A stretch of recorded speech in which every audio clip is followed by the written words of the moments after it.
in the boardroom. We're talking to Christopher Belmont on his new film, More Than a Game. It's more than LeBron James. It's all the little pieces that help make LeBron James who he is today. What's up, Guy? Hey, what's up, Phil? Good to be here, man. I'm good. Glad to have you. Tell us about your new film.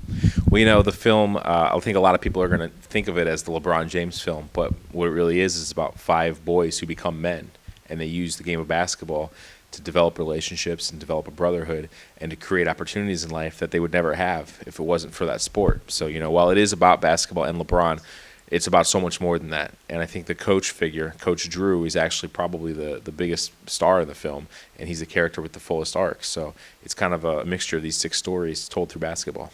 Okay, now the coach. Just be a little more specific on the coach. What did he do to, get the guys? Because he helped them grow up as men too. Well, Coach Drew. The reason I say he's probably the biggest figure in the film. He has the most complete arc. He's someone that didn't start chasing his dreams till he was in his mid-40s.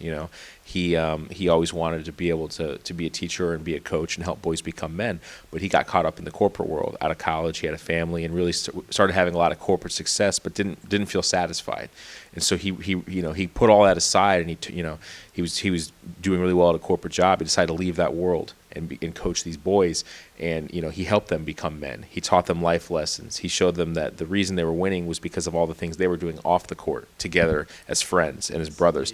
And the one year that they kind of let all that go to their head and ignored all those life lessons, it caught up to them, and they ended up losing the big game. And Coach Drew really took that loss hard, and it made him realize he wasn't doing the things the right way. So their last year together, they played together for 9 years. Their last year together, before they all went on and did their great things, LeBron went to the NBA and all these things, they kind of took it down to ground zero and said, well, why did we start doing this in the first place? And for him, it was because he wanted to help boys become men. And for them, it's because they wanted a brotherhood, which they found in each other. And in the end, they were able to accomplish that 9-year dream because of each other. It's pretty remarkable. Right. Now, how did you get involved with this? Because, I'm sure everyone has a camera around. They want to come shoot. So what was your commitment to the project? Honestly, it started as a school project. I was a junior in college, and I had a 10-minute assignment for an introduction to documentary filmmaking class I signed up for. Filmmakers, take note.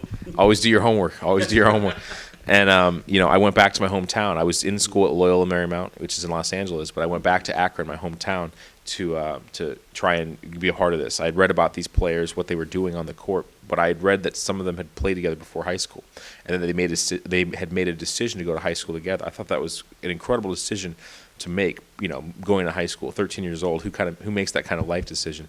So I really set out to make this 10-minute project. But as I spent time with these boys, I realized that this had to be bigger than 10 minutes. The things they were going through at such a young age, and they were going through them and overcoming them together, I thought was inspiring. And I thought while it was taking place on the court, I thought it was metaphoric and it had nothing to do with the court. I thought it was a way to really examine and hopefully break certain stereotypes about the importance of youth athletics, about male bonding, and and things like that. And I thought that was remarkable. So what started out as that 10-minute project, which was the reason they let me be a part of it, because I was just trying to do my homework.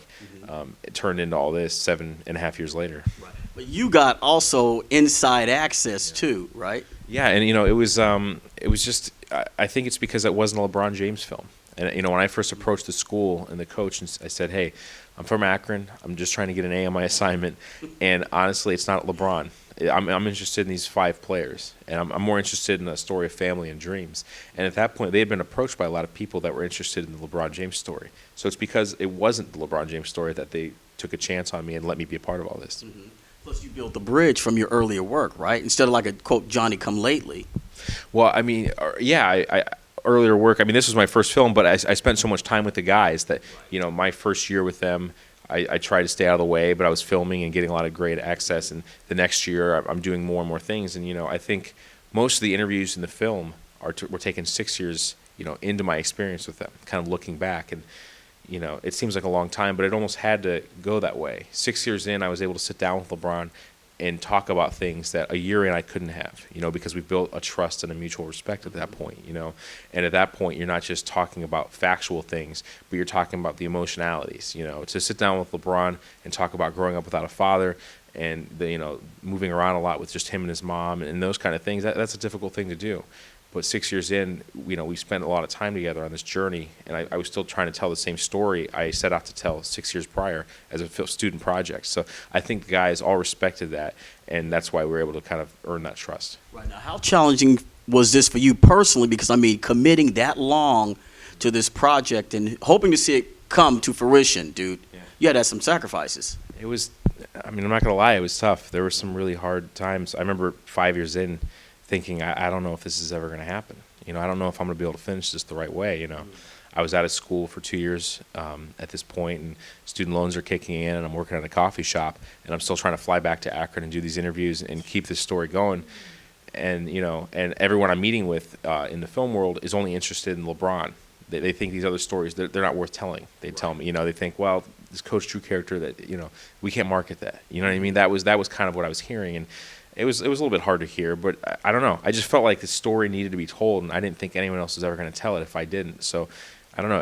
I guess it looked. What made you keep going? I mean, what made you keep going? Their story is incredible. I thought that what those boys were doing, the LeBron factor aside, I thought what they were doing as a group was incredible. And I think it will be able to inspire people, not just in the United States and not just sports fans, but non-sports fans across the world. We just got back from a world tour, and we were able to screen the film in London, where basketball isn't very prevalent. I've screened the film in Singapore. People that don't understand the rules of the game are still connecting with characters or themes of the film, and they're being touched by that. And to me, I felt that would be the case, and that's what kept me going through all that. Yeah. Great. Now tell us about the commitment. The smallest guy, 5 foot tall, and the commitment that the other players made for him. I'm sorry, because a lot of players say, "Well, look, no, he's on his own. I see my goal. I'm going." And that's one of the most inspiring parts of those boys' relationship. Their friendship is more important to them than anything in the world. Mm-hmm. These boys were pretty much all set up. They're going to go to the powerhouse public high school, Buchtel High School in Akron. It's where it was pretty much assumed they were going to go. It was all African American school. It was a powerhouse athletically. It just made sense for them to go there.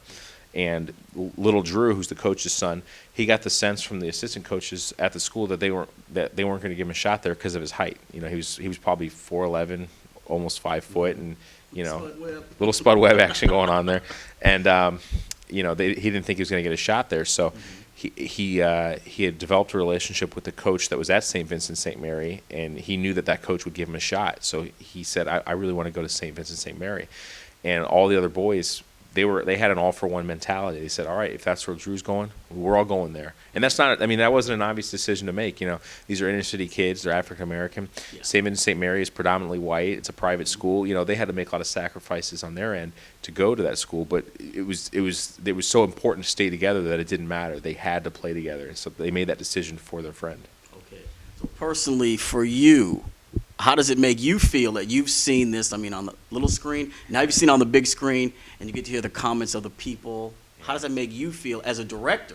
It feels incredible. I really felt like I've grown a lot in the making of this film, not just as a filmmaker, but as a person. When all said and done, it was a 7.5-year journey, and to be a part of something like that, to see it through, and I really felt like I was doing things the right way. I didn't want to go the LeBron avenue and just sell the footage or just do a LeBron James film.